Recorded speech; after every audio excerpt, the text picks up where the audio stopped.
Friends ఇప్పుడు మనం పెద్దపాలెం మీదుగా ఇటు వచ్చామండి. ఇది డొంక రోడ్డు ఉంది కదండి. ఇది డొంక రోడ్డు డైరెక్ట్ ఇది మనకి 40 అడుగులు డొంక రోడ్డు ఉందండి. ఇక్కడ మనకి ఎకరం 36 సెంట్లు సేల్కి వచ్చింది ఫ్రెండ్స్. ఇది ఇప్పుడు మీరు చూస్తున్నారు కదా, ఆ గ్రీనరీ అండి. ఆ గ్రీనరీ ఆ చివరి నుంచి ఆ గ్రీనరీ మొత్తం అది జొన్న వేశారు. అదిగోండి చివరి దాకా.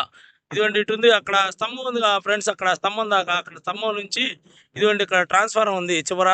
ఈ ట్రాన్స్ఫర్ దాకండి డైరెక్ట్ డొంక ఉంది, మనకి డొంక ఫేస్ ఉంది. ఇదిగోండి డొంక రోడ్. ఇది ఎకరం 36 సెంట్లు ఫ్రెండ్స్ ఇది. అయితే ఇది మనకి డైరెక్ట్ సేల్కి వచ్చిందండి. రెవెన్యూ వచ్చేసరికి వేల్పూర్ రెవెన్యూ. ఇప్పుడు అచ్చంపేట మాదిపాడు దగ్గర ముత్యాల మీదుగా బ్రిడ్జి కడుతున్నారు కదండి.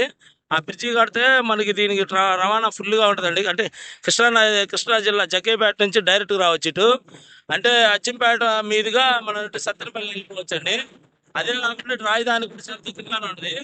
వేల్పూరు రెవెన్యూలో ఉందండి ఇది. మనకి ఎకరం 36 సెంట్లు డైరెక్ట్గా మనకి ఉందండి ఇది.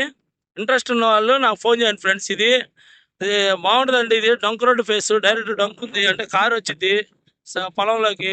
ఎవరైనా సరే రాజధాని సరౌండింగ్లో మనకి ఓఆర్ఆర్కి అచ్చంపేట మాదిపాడ బ్రిడ్జ్ హైవేకి మధ్యలో ఉంటుందండి ఇది.